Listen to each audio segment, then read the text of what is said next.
Hello, everybody. Welcome again to the 2018 Gallup Learning Series. And as some of you have caught our first couple calls as well, some of you might be joining for the first time. So just want to welcome you wherever you're at in different parts of the world. We're super excited to continue the conversation today. And again, this series is designed specifically for Gallup certified strength coaches. So if you're listening, this is designed really is to give you additional content in your learning. My name is Jeremy Petrosini. I'm a senior workplace consultant at Gallup. And I have the privilege of presenting, co-hosting today's conversation with my colleague, Paul Walters in Minneapolis. Paul, I'll remind you again, I'm in California today. So thanks, Jeremy. I know you're in a foot of snow in Minnesota. Appreciate that. I'm in a hotel room, so I doubt I'll get outside, but if I do, great. But want to just hit on a couple things with these learning series calls. So they're each recorded. So if you missed any that I mentioned, or there's some coming up later this week that you want to have a chance to catch live, or if you want to watch it a second time, those are recorded and you have access to those. And our presenters really include a mix of both Gallup experts and experienced Gallup coaches. So we want to just kind of give you the best content from kind of the best thinkers around this. There are professional credit available. So the learning series has been approved by ICF for continued coach education credits. And we'll give you some more information on that at the end of the session. If you're not already in chat, there's a little chat feature. We want to hear from you throughout the conversation. So pop up questions that you have for our presenters, questions where we can add some clarity or kind of point you to additional content. We'll be monitoring those throughout, and we'll also try to leave a few minutes at the end of the conversation for addressing those as well. So today's topic, let's go ahead and dive into that. Today's topic is theme dynamics. So for many of us, when we went through our coach certification course, we talked about those powerful pairs. So of the 34 themes, kind of when you mix two together, what does that look like? We really want to help you walk away from the conversation today with understanding the way that those themes combine to give you a more complete picture of who someone is. That again, we're not just one dimensional. We want to help you to see the complexity of how these pairs can power together. If you would refer to pages 8 and 9 of your participant guide, there's some great content in there. There's also a case study that our Gallup experts are going to kind of use to kind of help bring this to life. So I'd like to introduce you to our Gallup experts who will help lead the session today. We have Dr. Al Winsman and Gwen Elliott. Al Winsman is a Gallup senior workplace consultant who holds an ICF coaching credential. Al brings really a deep expertise around both employee and customer engagement, executive leadership, consults with a lot of organizations across different industries, works a lot with senior leaders, executive teams, and frontline managers. So kind of people that are leading others in regards to their own individual and team performance. Al's top 5 are ideation, futuristic, maximizer, strategic, and command. Al, thanks for joining us today. All right, it's a pleasure. Thank you, Jeremy. Looking forward to this session, and thanks to everybody who is on the line today. Great. And are you in beautiful sunny Omaha, Nebraska today, Al? I am. And it is a sunny day in Omaha. It's one of those rare occurrences here in late January when the sun's out and the snow has stopped. So it's a good day. Good. Well, thank you. Thanks for joining. And Gwen Elliott is also with us. Gwen is a Gallup Talent Management Senior Practice Consultant. Her expertise is in understanding individuals' talents, how people can be best positioned, so in helping even managers to hire people and position them in the right roles, and how people then can most positively develop those talents into strengths. She has extensive expertise in consulting with organizations to help them build new teams or enhance effectiveness with their existing teams. She's been with Gallup since 1988 and has served as a coach and mentor to executives and leadership teams. Gwen's top 5 are connectedness, individualization, maximizer, strategic, and input, and is based out of our London, England office. So Gwen, thank you so much for joining us today as well. Thank you for that warm welcome, Jeremy. I'm really looking forward to the session. Al and I, not very long ago, ran a strengths coach program on a small island off the coast of Sweden in the depths of winter. So this is really exciting to be talking to a wide community of coaches. Yeah, that's excellent. That's so fun. So we're thrilled to have you both here again. You guys both bring a great a depth of expertise, and this whole idea of theme dynamics gets so complex. So Al, I want you to kick us off. Talk about some of those strategies, techniques, even resources that as coaches that are out there that we want to be familiar with when we're starting to think about coaching through the lens of theme dynamics. Yeah, thanks, Jeremy. And Gwen, it's really a pleasure to be together again here, working together with the coaches. Yeah, when we were in Sweden in the depths of winter, I think the sun came up at 9 and set at 3, so we never saw daylight. It was so they said, "Oh, isn't Sweden a beautiful country?" I suppose it is. Oh, so yeah. So thinking about theme dynamics, this is if you think back to the accelerated coaching course, it's day 2, and it's really that conceptually heavy lifting day, the intricacies of each theme, how they work together, because as you know, themes don't exist in isolation.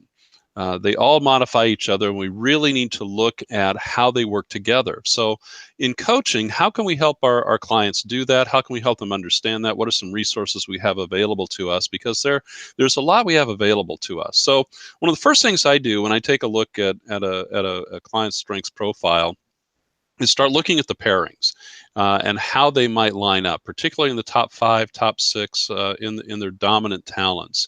And some of the resources that I've found particularly helpful, one of the first places I go when I start looking at theme combinations is I go to page 299 in your learning journal. Here it is. Remember this one?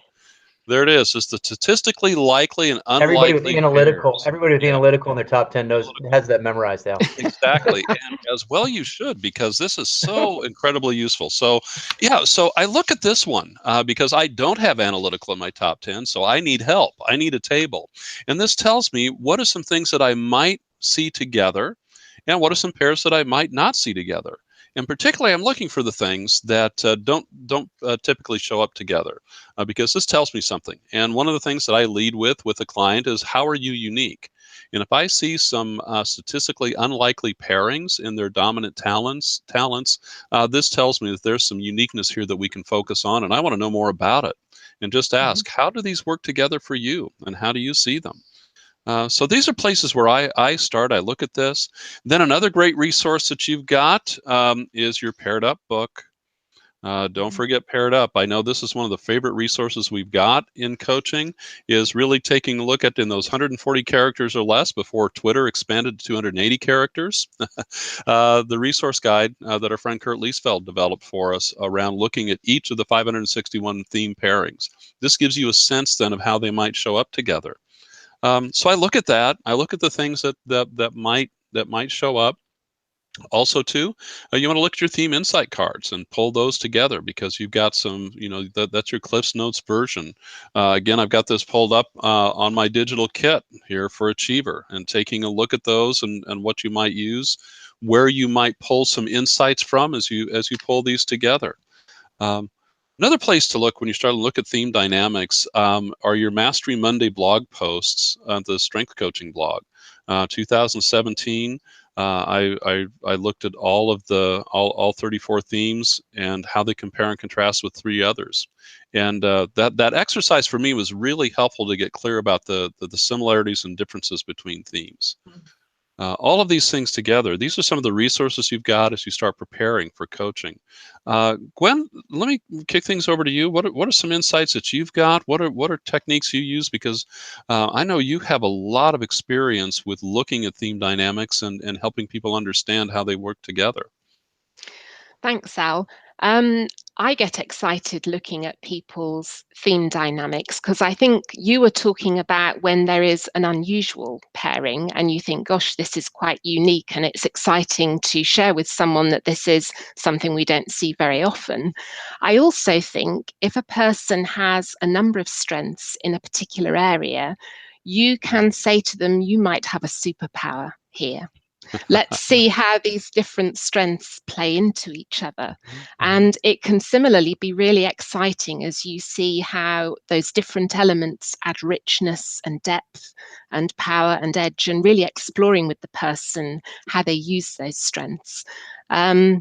I also quite like the concept of musical chords, where you have different strengths and you put them together, and actually you have something new and different, and how this person sings their song in their role and in their team. So I have been working with StrengthsFinder for 20 years, and I would say you can never stop getting better and making discoveries as you think about some of those interplays and how they show up for the individual you're coaching.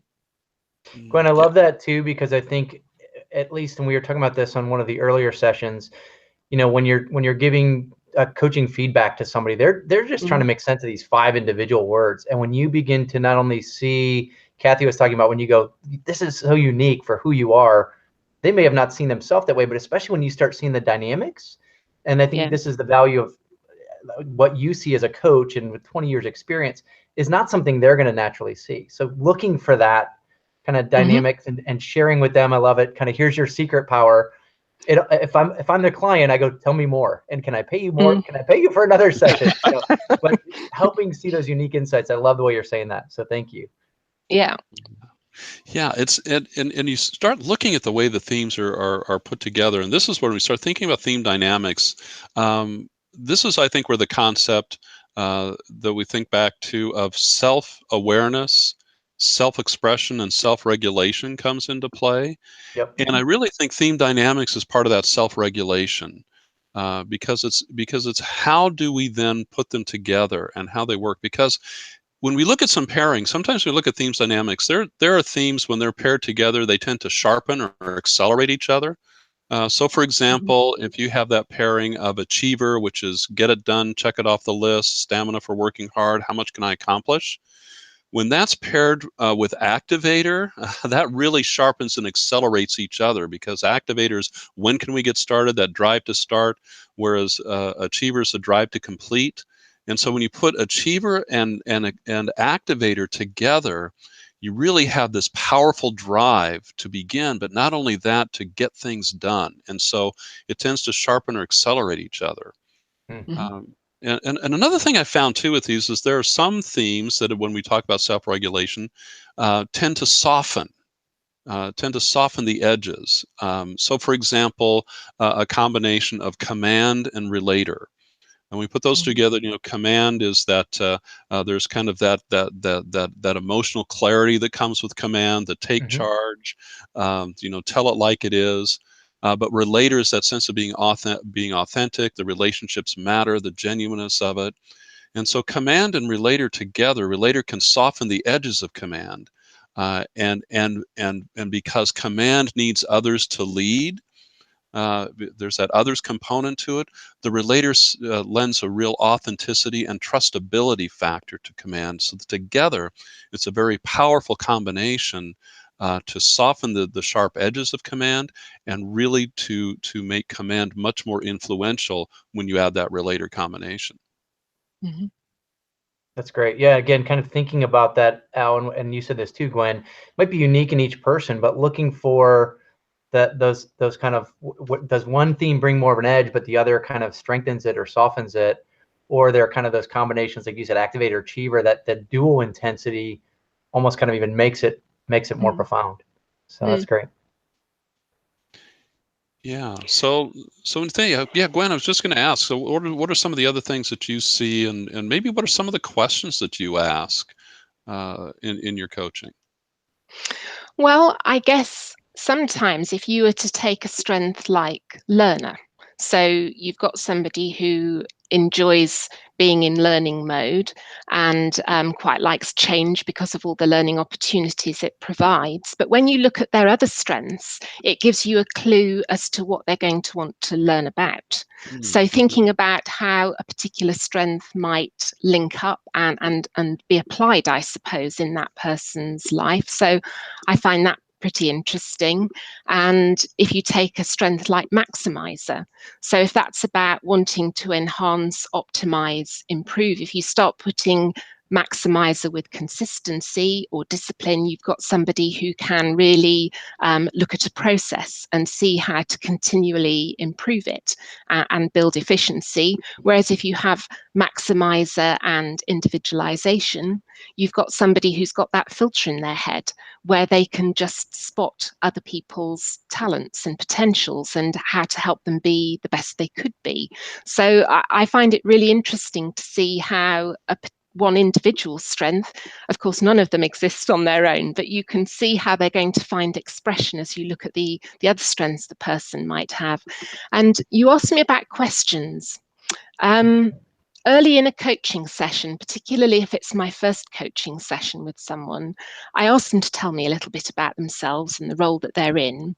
And then I say, what do you enjoy most about your role? And quite often in answering that question, the person will start telling me about all their different dominant strengths. They don't know they're doing it. They just start telling you what they enjoy, and you can start hearing how those strengths interplay with each other. And another favorite question that I know we share during the ASC program is, tell me about a time when you're at your best. And again, you hear such a vivid description of how those different strengths play into each other. And it's a great opening as you then help the person notice what they do, or asking them, when do other people on your team turn to you? When do they see you as the expert or a really good partner to them? And again, they don't normally just talk about one strength. They are talking about how some of those strengths play together. So I find those really helpful questions. That's really good too. That's really good too, Gwen. Kimberly and Chad even asked that, what are some of the best questions? Ironically, she asked it and you answered it. I know you're not seeing the chat, so your timing was impeccable on that. But just those simple things that, again, what you're doing, and just going back to what we all learned in the accelerated course, tell me about your best day at work. I like that question you just asked. Where do your colleagues see you add the most value? And where they're either then saying, I can see how my maximizer comes into play, or we're doing that job as a coach of listening for those themes. So I love those simple questions that just got to the heart of who they are and where they show up, because it begins to uncover those theme dynamics that we may not have seen in the prep, but now we're hearing it very quickly in the conversation. Yeah. Yeah, it's interesting too from the chat that Misty Faulkner is asking about including theme dynamics in the discussion with coaches and managers to make sure we don't make assumptions about how specific themes are expected to behave. That's a really good question, and my answer would be absolutely, because when you do take themes one by one and expect themes to exist in isolation, you start making those assumptions. Yeah. But since no theme exists alone and modifies each other, then we start asking the questions. So, for example, let's just take the restorative theme, which is we like to fix. High-end restorative likes to fix, likes to solve problems, like to dig in and understand all aspects of it, and really takes a lot of delight in restoring things to their full potential. Well, depending upon the other themes, where that focus of restorative is may differ. So, for example, restorative, relator, and empathy.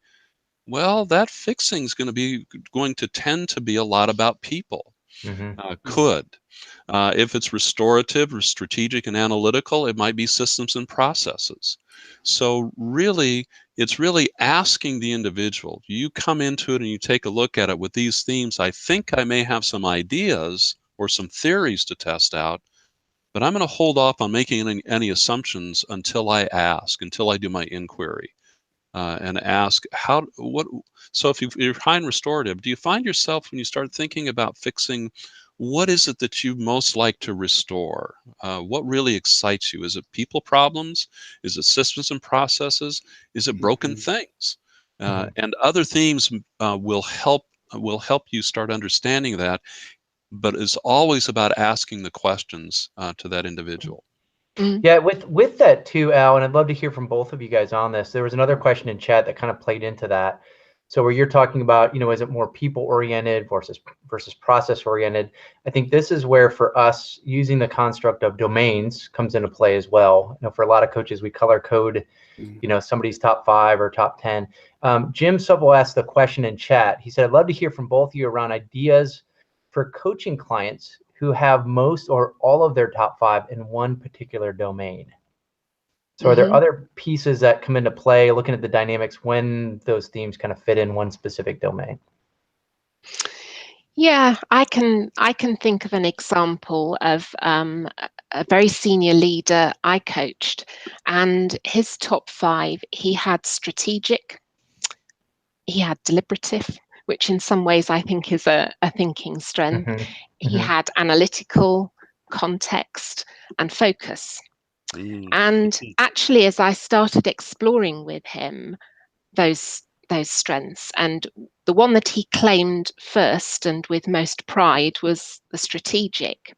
But as we looked at how those other strengths played into the strategic, so actually how he was formulating the strategy, the richness and the sophistication of his thought process. So if you put the deliberative with that strategic, as he thought about the future, he was a natural risk analyst, playing out scenarios and thinking about what could go wrong. And he said to me, I am like a tennis player, where I'm always trying to put the ball where the other person isn't. And I'm always thinking about the risks and what could stop me winning that shot. And as he was using his context, he was considering ideas in the context of what had happened before and thinking about what had happened in the past and mistakes that had been made in the past. And you look at all of this and you think he might get stuck in just constantly thinking about things, but the focus helped him to really select and prune and to be pulled forward by the objectives that he wanted to reach, leveraging that strategic thinking. And in fact, this was a superpower, and he was in a very senior role in a bank here in London and actually had helped that bank be way ahead of all of its competitors. He had given them years of advantage in terms of how they were positioned. I will say one of the reasons I coached him over a period of time is he did have a little price to pay, that he was so much in his head and such a brilliant thinker, and sort of forgot to spend enough time building the relationships with the people around him. But what I did, and in fact, Strengths was a brilliant tool for him, because of course he could leverage that analytical brain he had to really think about the strengths of each of the people in his team and actually how he needed to be the best kind of team leader for them. But it was intentional. We had to work at it because naturally he was a thinker. He said of himself, when I said, what sort of picture would you give me of who you are? And he said, I'm like an eagle that sits on a rock, looking out over the horizon and looking further ahead than anybody else can. But he was a solitary eagle, and we had to work hard about the relational side of his job. Yeah, I love that, and it speaks to, and Al, you can chime in on that too. It speaks to, there was another question in chat from Derek about, with that strengths innovation activity we do of helping someone use their dominant strengths to compensate for a less, an area of a lesser domain. And that's exactly what you just said, Gwen, is how do we help that individual use their thinking themes and those dynamics? The deliberative come into play. I was coaching a CEO last week, and I said he didn't have any relationship building themes in his top 5. So much like the person you were coaching, strategic and futuristic and activator. And we were with the rest of his leadership team, and they were just like, we want to see the company go but we're losing people, right? Because we're burning them out. And I just said, well, the value, and I kind of was indirectly coaching him in the room. I said, the value he brings with that deliberative is he wants to pause to hear from you because he cares what you think, right? So I was essentially using that deliberative as, just like you tap the brake pedal before you go into the intersection, I was using it to express the sense of care. So even though it's not a relationship building theme, to do what you just said is how do you help that person to think about people? They're a natural thinker, but how do you help do that? And I think, Derek, that's exactly the way you get there, is help people to think about leveraging those dynamics to do that as well. So Al, you were gonna chime in with something else on that. Yeah, very, very similarly. And again, looking at Derek's question on that, I coached an individual who in his top 10 had 7 strategic thinking themes, 1 influencing and 2 executing. And so those thinking themes are really, really dominant. And so we talked about it, and the way that he built relationships was around ideas. It's the sharing of ideas, and how do we and discussing ideas. And some of his best relationships were his thought partners that he could bounce ideas off of, share those ideas, and come to some consideration. So that's where you start leveraging your other talents. How do you build relationships? Sharing your ideas. And because when we look at those domains, it isn't that you cannot not do the stuff in the other domains. You have to. It's just, what are you most naturally, what I call your default mode? Where do you go first? And then how do we leverage who we are to build relationships, to influencing? And again, the power of ideas to influence. And how do you execute on those ideas? So all of those things, it's really about being more of who you are, and really leveraging those experiences. Yeah, and that piece, I'll underscore this, and then I know you guys have a case study you wanted to take us into, so I'll let you share any other thoughts before we dive into that. But the that piece you just said, Al, and again, I think as coaches, we can't say this enough to ourselves, to the people we're coaching. Again, Clifton Strengths does not tell you what you're not; it tells you what you are. So Gwen, you used the analogy earlier with musical notes, but I always say musicians can often play multiple instruments. People that are really musical. So it's not, can you build relationships, or can you execute, or can you think? The answer to all 4 of those is yes.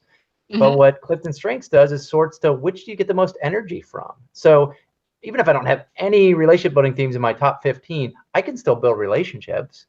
So I think helping people understand that, and this is again the power of these pairs, can help people to say, okay, if I put these 2 together, it's going to look more relational. I'm going to look more, kind of execution focused if I can combine these themes. So let me let you guys, again, thanks for answering some of those questions that popped up. But what else do you guys have there, Al, in regards to kind of the coaching theme dynamics piece, and then we can kind of segue into your case study. Yeah, no, I think we're in good shape to launch in the case study. We do see it, and it isn't just that they just show up in pairs, right? Because they show up all together. I like to be thinking about this. Your dominant themes, they always are there, and they do influence the others. And so when we start looking at 2 and 3 together, it's just kind of pulling those together. And what does this mean? Again, as I mentioned, restorative, empathy, and relator. Man, that is let's help people solve their problems, and I'm going to be there with them. Adaptability, strategic, deliberative is I'm in the moment and very present in what's going on in the moment and looking at the options, but I also want to know what the pitfalls are and before we move forward. So it's you look at the essence of those themes and how they pull together and influence each other. So it can be helpful to start with pairs, but you really want to look at the whole person as much. And I love what you said, Jeremy. This tells you who you are. It doesn't tell you who you're not. And all of these things that we pull together. So yeah, Al, we've got some questions from just around that from the chat room. So we have resources for pairs, but do we have resources when you think about triplets or quads? When you think about how does a coach approach that? And then I have a second question on domain. So let's do the first one. How do coaches approach that when we think about more than 2? We have all those resources. We don't have it for more. Yeah, and I think it's for me, and Gwen, you can jump here and tell them with you. I think it's the more that you practice and the more you get familiar with the themes themselves, you can start seeing the influence that each has on the other, and then you just start, stacking one on top of the other. This leads to this, leads to this, and creating that web or that network as we mix metaphors. Even those theme insight cards, right, Al? Where I've seen people just say, take 3 of them and set them out, or take 4 of them and set them out, and grab somebody's number 6 and mix it in. Like you can begin to visually see 2 or 3 or 4 together. So the theme insight cards are a great resource for that. It is a point where experience begins to kick in. This isn't right. Seeing it in other people, having other conversations, seeing things happen, where it's an experiential thing. I'm not sure we create a database that mixes 5 together. I bet we could, but that would be like, I think beyond 2, it really is the work of a coach. I don't want to go any farther because we really came here to talk about theme dynamics, but there's been a ton of conversation about domains. Jeremy, can you address just real quick, when we think about domains, when do we bring domains in? There's some conversation about, we really address domains at the leadership level or at the team level. And yet I do know a lot of coaches that default to domains like within the first 10 minutes because they're trying to figure out like, hey, are you an influencer? Are you strategic? It's simpler, right? And I think that's why some people default to it. But Jeremy, can you give us our stance on that, or how do we see it when we think about when do we bring domains in, or what's the right time? Yeah, I mean, there's two things, and again, in the book, Strength-Based Leadership is where we really kind of unpack this construct. But it's this idea that again, leaders don't need to be well-rounded, but oftentimes teams do.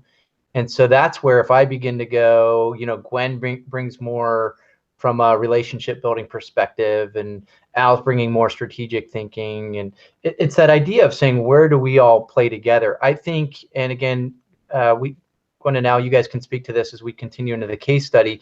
One of the very first things I would do, so like when we look at this case study with Owen and Susan, is I would still look at where do their top, here we're looking at their top 6, where do they fall in regards to 3 relationship building and 2 executing. I think there's some insights that you can gain as a coach around that, Jim. So I think it's important to look at. I mentioned a lot of coaches, I do this on my iPad. I take their full 34 list and I color code it. So I can see, are they coming through the lens more of somebody that's influential or more through the relationship building lens? So like Gwen said earlier, it lets you coach to the individual around that, but I may not use a lot of the language around that. So again, it's a team tool, but it does give us some great insights around the person as well. Perfect. Let's move into those case studies. We do have one quick question I wanted to jump into before we move to the case study, if that's all right. Just because both of you are so experienced, and I get this question a lot as well, is how do you deal with paradoxical pairs? So especially when you're looking at those insight cards and you see those contrasts. So how do the two of you handle that situation when you've got somebody, you see that they've got maybe woo and relator, adaptability and discipline, individualization, consistency? What do you all think? And then let's jump into that case study. Yeah, so the way I look at it is I find this to be really exciting. I say, wow, this is something we don't see too often. You have themes that suggest, and I always use the word suggest or may because I don't want to tell them who they are, but you can probably do both, right? If you've got woo and relator, you can go out and you can make those contacts, and you've got contacts, and you have this broad network, but you also have the ability to go deep with a few people, and that's a really remarkable talent. So I always play up the fact that they are paradoxical pairs, so we don't see them very often, and this really gives you, as Gwen said, this is a superpower. Gwen, what do you do? Yeah, I think I have a similar approach actually, Al. I sort of do what I call flying kites. So I say to the person, as I look at this, I wonder if you can do this. And I will sort of paint a little picture and see whether they say to me, yes, I can, or no, actually, it's not quite that, but I do this. So it acts as a good provocation if I've come up with what I think it might be like for that person, and then they actually put me right. I can remember coaching somebody who had futuristic, context, and adaptability. And oh, wow. And I was thinking, how does this work in practice? And I teased this person and I said, you're one of the few people I've come across who might simultaneously be in the future, the past, and here right now. And they laughed and they explained to me actually how their thought process works. But sometimes just flying a kite or making a joke about it, or just saying to somebody, wow, I've never seen these 3 things together. Tell me about that. And actually, usually people can tell you. Oh, and I'm gonna take that image with me into my coaching, flying a kite. So I'm gonna fly more kites. Yeah, there we go. I love that. That's great. So let's then dig into the case study. And Gwen, why don't you start out? So on page 8, everybody, again, you've got 2 individuals, Owen and Susan. Real quick, why are we looking at their top 6, Gwen, instead of just top 5? Well, I coached these 2, and I found that for the 6th strength for each of them was actually really important in terms of what they talked about and how their top 5 showed up. So I thought, well, we'll just add another one. And you know how you it was just what they claimed and what they talked about, and so it would have been artificial to leave them out. I love that, because sometimes we go top 5 or top 10, you know, it's like these extremes. But I think, again, letting somebody claim it, and what you're doing is saying that number 6, and even if somebody took it again, maybe for Susan, that achiever would bump up a little bit. So with that, then why don't you tell us a little about Susan, and then Al, will let you kind of do the same then on Owen. Okay, so if I start with Susan then, and very briefly, she is a team leader, a people leader, and she's quite new to her role. And as you look at her top 6 strengths, I was kind of recalling how my conversation with her unfolded as we were discussing her strengths. And I had 3 coaching sessions with her. And I always think it is really wise to pay a lot of attention to what comes right to the top of a person's profile. That actually that might be their hallmark and where they get so much of their energy and what other people see.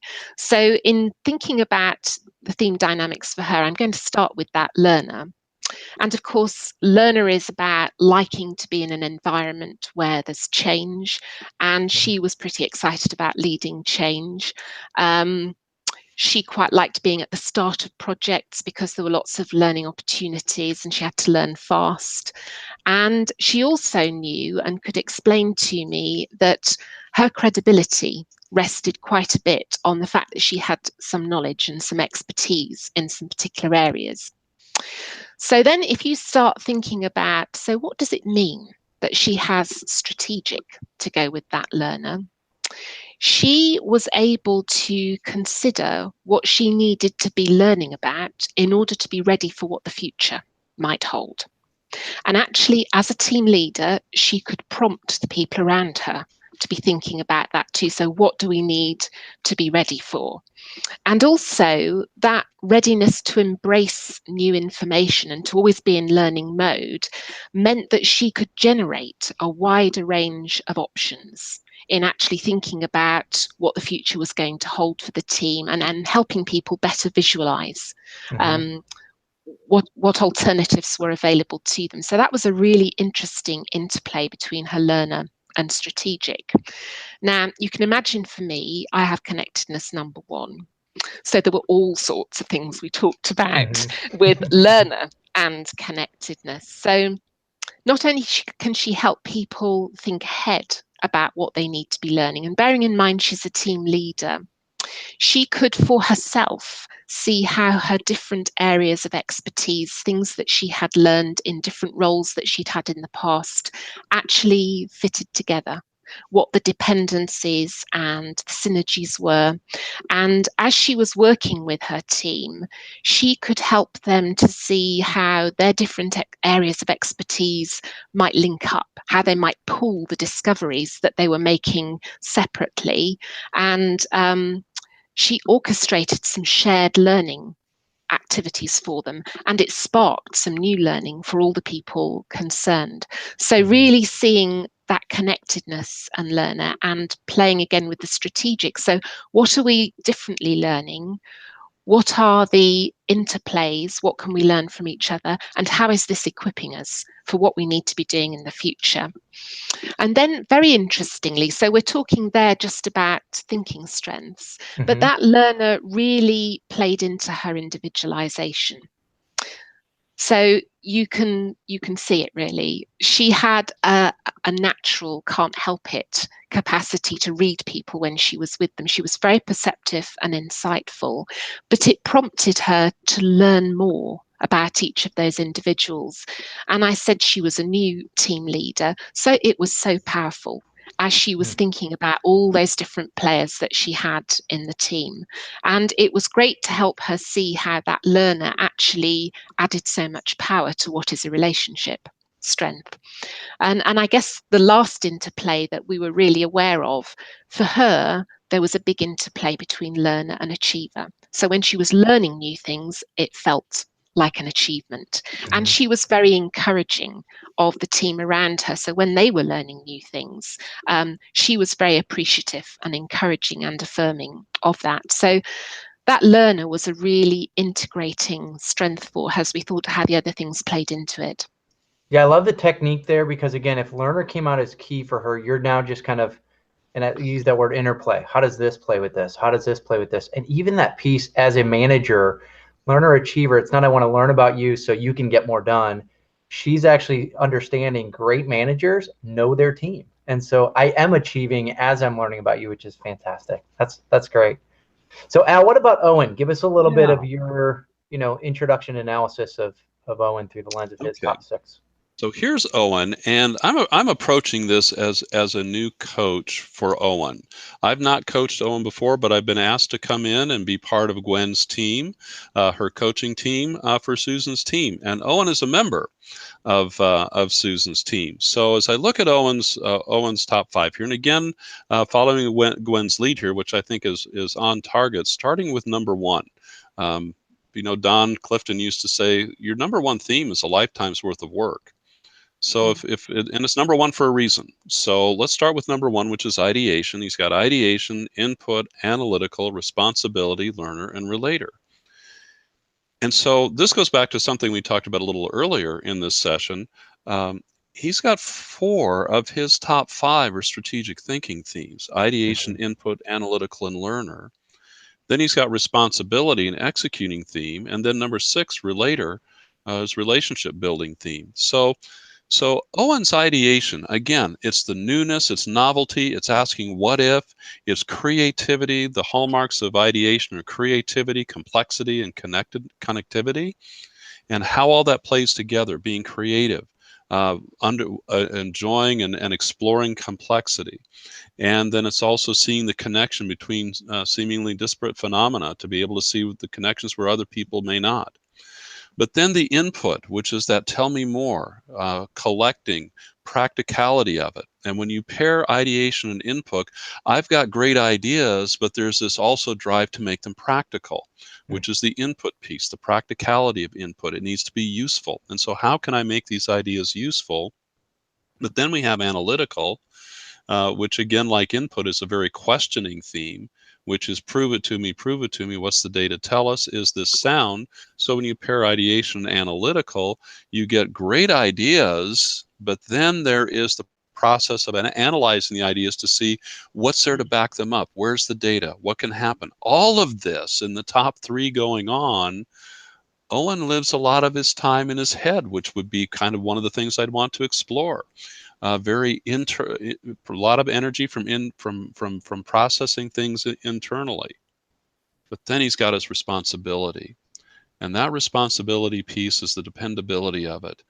And for Owen, my assumption, where I would want to kind of test out this theory, doesn't necessarily mean productivity in terms of amount of work produced, which a lot of times responsibility is, if I've told you I'd do it, I will do it. Even if it kills me, I'm going to get it done because I said I would, right?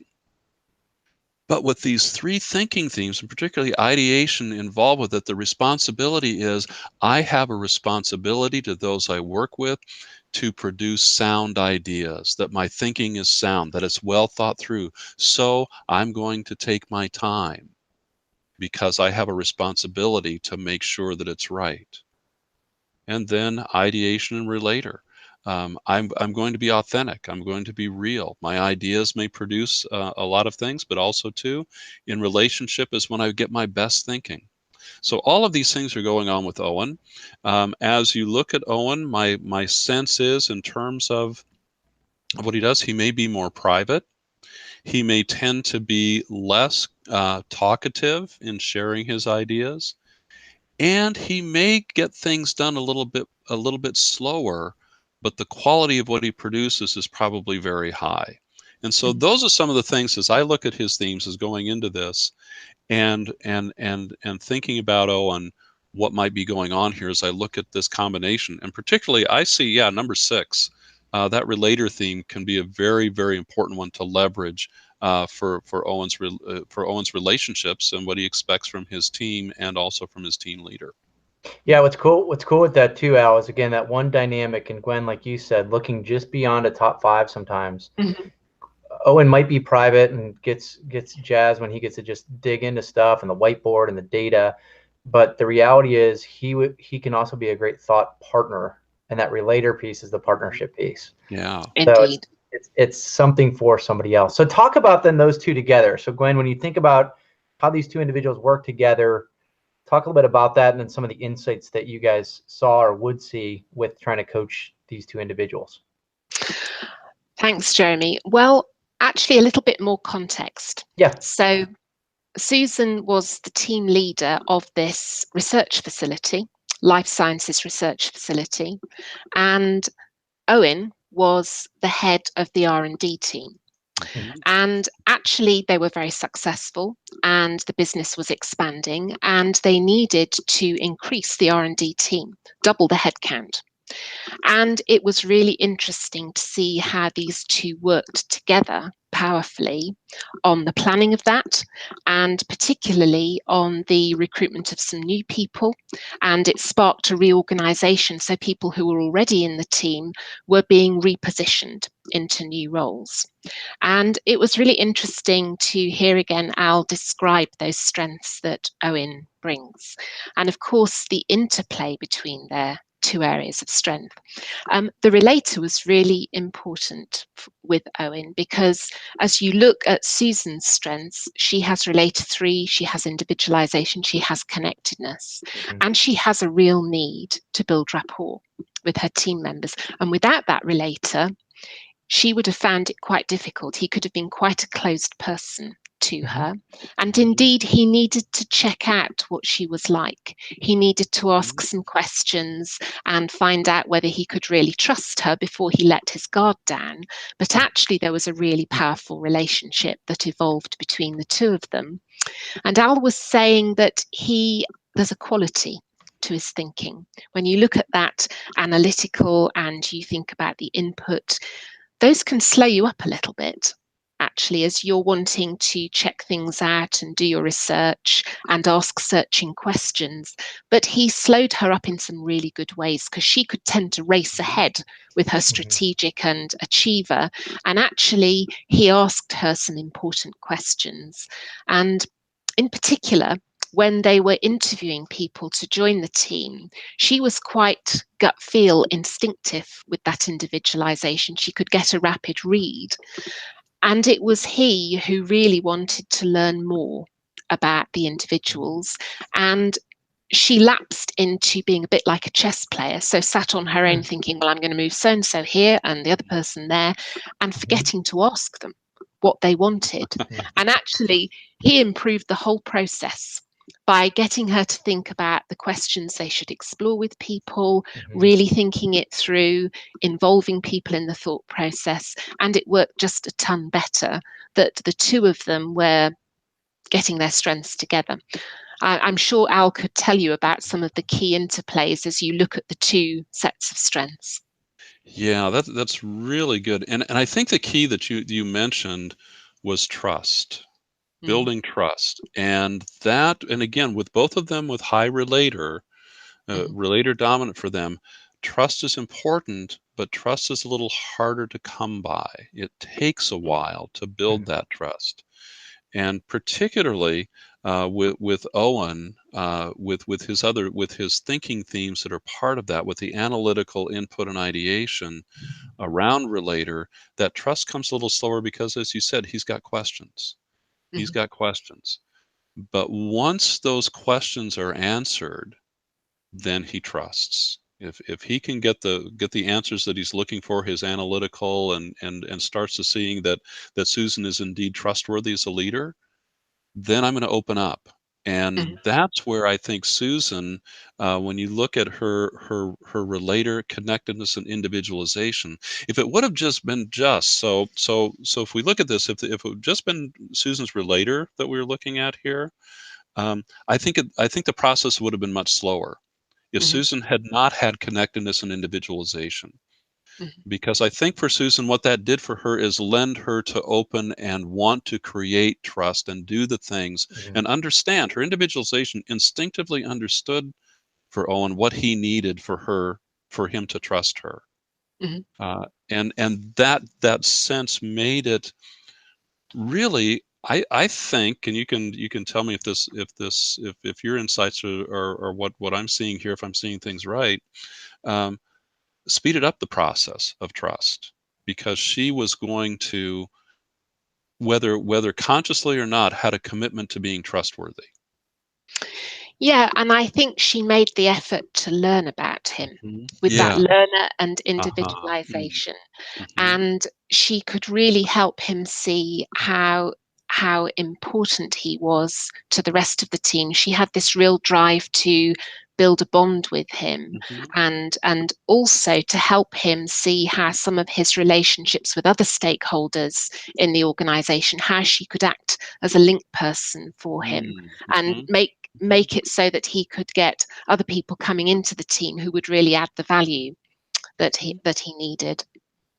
And there was a question in chat too with that with connectedness, have you found that connectedness allows you to kind of connect the dots more quickly and draw those conclusions? And I think that applies could apply to you. You have connectedness number one, but also with what you saw with how Susan used her connectedness.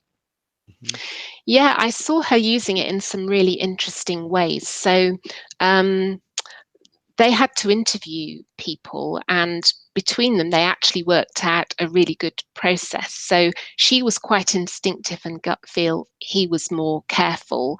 And he, after the interview, would get her to really reflect on who they'd heard here, what value they would bring to the team, and so on. But once people were joining, she could almost be like the connective tissue between these different people within the team. And in terms of how they were onboarded and how she helped them see what their role was, how that fitted in with other people's roles, she was brilliant in leveraging that connectedness to actually bring together a group of people who were scientists, and some of them quite private, introverted people.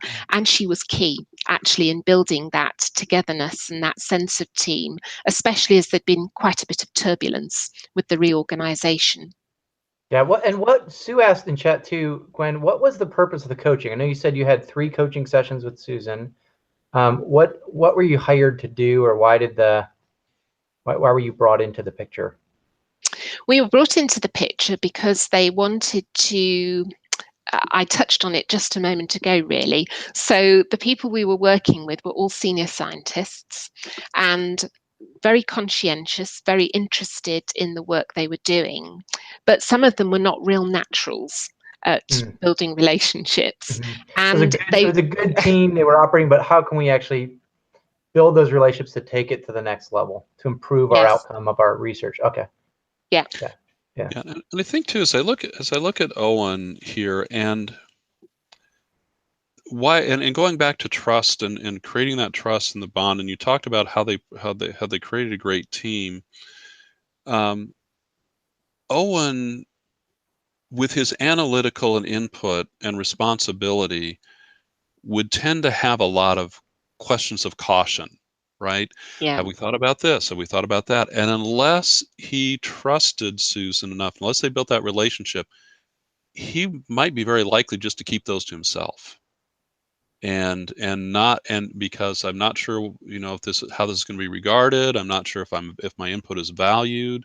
And once I have that trust, then I can share with you what I'm thinking, and know that and know that you understand I'm doing this for the betterment of us. I'm not trying to just kind of throw cold water on it. I'm really trying to help make us better. And I think that's for leaders, when you're coaching leaders, team leaders, they need to understand how important that relationship is that they have with each member of their team. And anything that they can do to improve it and to build trust is going to be a great development point for the people on their team, but it's also going to improve the quality of the work of the team. Well, I love that insight, even that theme of trust, Al, that you and Gwen are pulling out, because I think this is where we say this with our engagement clients all the time. What's the story behind the data? And I think the same thing with strengths data. What's the story here, right? So understanding they both have relator, but what does that mean? It doesn't mean they build quick relationships. It means it takes time. So looking for those themes like trust. How do they build trust? Where's the credibility? I think that's where we as coaches are then helping them see, here are your, these theme dynamics that you can leverage to build that. So Gwen, you had something else you were gonna add. Yeah, once that trust had really established, it was very interesting to see how powerful they were as thinking partners. Mm-hmm. So he really added some value to how she was formulating the strategy to keep turbocharging the growth for the facility. And if you think about her strategic and his ideation, for instance, once they were comfortable with each other and he was ready to open up to her, they had some really rich brainstorming sessions where she could very rapidly think of what are the available options here. But if there wasn't something that was fit for purpose, actually it was Owen who could originate a new idea, creating something that hadn't been an option before. And she developed such a respect for him that he could come up with these brainwaves. And of course, the input and the analytical was behind some of that ideation, because he was asking himself important questions all the time, stress testing ideas in his own head. So by the time he came out with them, they were brilliant ideas. And you put her strategic with his input, and it was like he had the most fantastic library in his head, or a wonderful database. And she was like the search engine, picking out the things that were going to be most valuable in terms of how does the roadmap need to look. And I also found that the simplifying that comes from analytical, so with her strategic and connectedness, there's a potential downside to that. So she could dazzle, almost confuse people with how quickly she thought and how she was linking things and they couldn't keep up. And he would pin her down with an important question, and he would simplify that thought process. And better, more robust hybrid ideas emerged from the discussions between the two of them. And also how he could help her see the other people she needed to ask questions of and who should be drawn in to the thought process. So it wasn't just the two of them. Actually, this expanded to involving all the brains around the table. So actually seeing the thought partnership between the two of them and how powerful that was really exciting. That's cool. Anna asked a question, Gwen. Were you coaching them individually, or were you doing like, were you on a call where in person with Susan and Owen together, and then as you brought the rest of the team in, what was the dynamic, I guess, just a technical approach on that? So the sequence was, I started by coaching Susan and finding out about the team. And of course, she was at a very, a good point to start coaching her because she was new into a team leadership role. And so she was a scientist too. And actually part of my coaching with her in the first couple of sessions was how was she going to use these strengths in some new ways, because the role requirements were quite different. And then I was coaching the other members of her team. And of course, then there's a very careful protocol in terms of you maintaining the trust, especially if someone like Owen, in terms of I'm not just going to share willy-nilly with Susan everything that you have shared with me. But then with everybody's blessing and comfort, we started looking at how Susan's strengths interplayed with the different members of the team. And I did have a session with the two of them. And that's when this very exciting thinking partnership really began to take off, as I was helping them see how those different thinking strengths they had, actually the theme dynamics between the two of them. Very cool. Good. Jim, I know we've just got a couple minutes left. Are there any other questions we want to hit on? This has been so fun. I love the way you guys just did that case study too, I think very rarely do we get to kind of sit in and understand your thinking with an actual client for how it paired out. So it's fun for me to hear that and to learn from both of you with that. But Jim, any other questions we have from chat that we want to? No, we've been keeping up with them pretty good so far. I put out a last call, so I don't know if there's any additional thoughts. We are right at the top of the hour, Jeremy. So Yeah, there was one. I'll throw this one out. You can answer, and then Paul, let you kind of take us out and lead to what's next. But it was Jesse was just asking, was this more discovery for them about themselves and their own themes, or was it more discovery about the other person? Yes. Right. It's both. Yeah. Yeah, I think that's the power of strengths, right? I'm sure there's things Susan said, wow, I need that, or I need to leverage this more to myself. And again, now that she knew that about Owen, how much powerful was that? So you guys, thank you both. Gwen, your insights, every time I learn from you, I know I get better. So thank you so much just for sharing. And Al, you as well, my friend. Thank you for just taking the time, both of you guys. I know you're busy. You've got client needs that you put on hold to be part of this today. So thank you both for taking the time to share these insights. Thank you. And Gwen, pleasure to reconnect over the miles. So yes, thank you. Thanks, Al. Paul, go ahead. I'll let you just tee up kind of the what's next. Yeah, fantastic. And I want to echo what Jeremy said. Thank you both. That was fantastic. I've got notes I'm taking actually myself as you were talking. I'm not going to forget the musical chord that Gwen was painting the picture of each individual. And I love what you all were saying about, Clifton Strengths is about who you are. It's not about who you're not. So love that. And the flying the kite, going to take that one into my next coaching session as well. I also want to thank the listeners who took time out of your busy schedule to participate in this session in the 2018 Learning Series. Thank you all for doing that. I hope you had as many takeaways as Jeremy and I and Jim did from this session. So a few logistical things. Again, Jeremy referenced the professional credits piece earlier in the session. So just for those of you who are listening live, this session is worth 1 core competency CCE hour credit from ICF. So on Friday, you will get an evaluation in your inbox. So look for that email. You'll need to indicate which sessions you attended, and then those professional credit verification will be sent to you via email as a result of completing that evaluation. So please do that on Friday. And those of you who are watching this, the recorded version, you can earn 1 resource development hour for the session.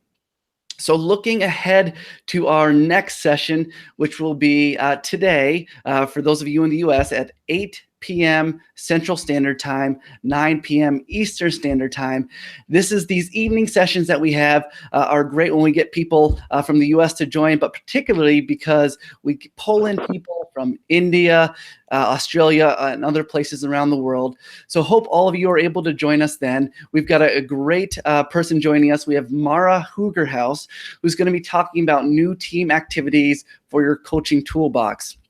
I know a lot of you probably coach teams and are brought in to coach teams around collaboration or driving performance outcomes. We'll spend some time reviewing these new activities designed, again, to drive these particular performance outcomes with teams. So excited about that and hope you all are able to join us for that session this evening. Again, thank you all for joining us for today's session and looking forward to seeing you next time.